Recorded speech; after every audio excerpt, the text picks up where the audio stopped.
Hamas spent 17 years as the government of Gaza, ruling Gaza, and building almost nothing in Gaza, almost literally nothing, except the biggest tunnel system in the history of warfare, a 500-kilometer tunnel system in a 25-kilometer territory.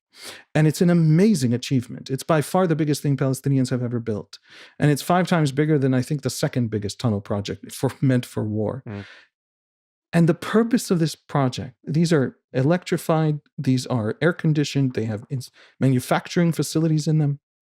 The purpose of this tunnel system is to force the enemy to cut through cities when they come for Hamas. The only way to get to Hamas is to cut through the cities that these tunnel systems go under and have thousands of entrances in.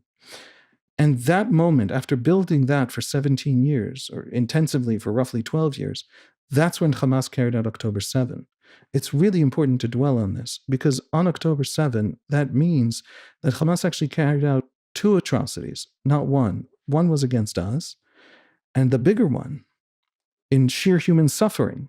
I'm an Israeli who knows people who died on October 7, and I'm saying this. The bigger one was the atrocity committed against Gaza. The destruction of Gaza was purposeful.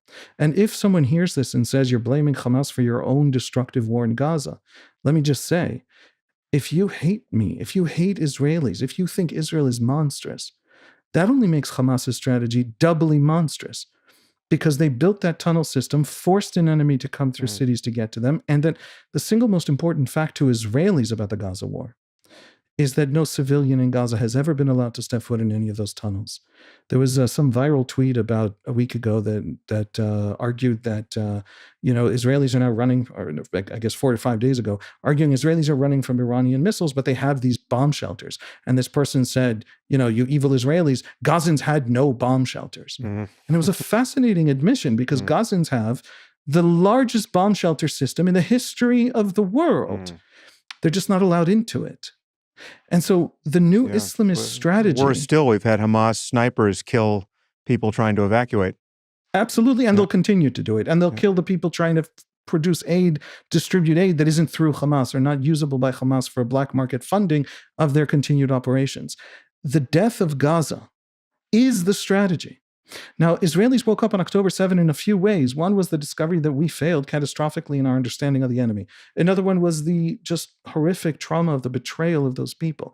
All we are the Jews who didn't get into the West by the time the West closed its doors. We are the Jews who survived the 20th century by banding together and building our fortress. All we are is that solidarity. October 7 was a trauma greater than any war, because it was our own failure to save our own brothers and sisters. And there was a third way in which Israelis woke up. And that third way was the discovery that our enemy is not willing to see the destruction of its own polity, but that is its foundational force multiplier in this war. And so you cannot deter this enemy. These are undeterrable enemies if there's nothing you can do in Gaza that could ever deter this enemy. In fact, the destruction of Gaza is seen as a cost on your side of the ledger.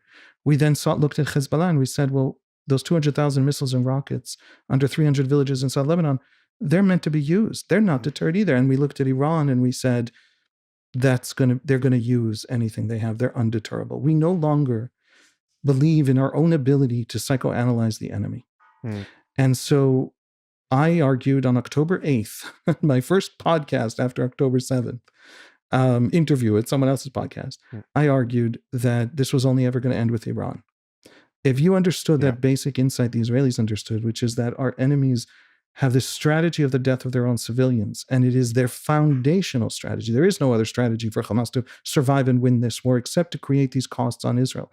And by the way, that's why failing to understand that we need a good PR strategy is a catastrophic betrayal of the soldiers and the sacrifices of this society in this war. I love where it comes from. I understand culturally where it comes from, but it is a catastrophic failure. So that was an important thing for me to say. This all this religious sort of deep dive has a real basic sort of pragmatic meaning to how we prosecute this war, how we understand this war, and where we go. But there's also a huge advantage, and I hope I'm not ranting too long. No. There's a huge advantage to this understanding of the enemy, which is that the basic Salafist idea is, even the assumption before you get into any basic ideas is, geopolitical success is a sign of divine will. I can work with that. Mm-hmm. Because the corollary is exactly what happened to Pan-Arabism. Right. Catastrophic geopolitical failure is evidence that you don't have divine will. So all I have to do to kill this idea, people keep telling us, you can't kill an idea. First, you should find out what the idea is, and then you can come to me and debate with me what ideas die and don't. Ideas die all the time. But this particular idea is founded on the premise that I am defeatable and they are not. And if I can reverse that, the idea is gone. The idea at its core foundational tenets are demonstrably removed from the table. So this is a winnable war. We just have to rise up and go after the enemy.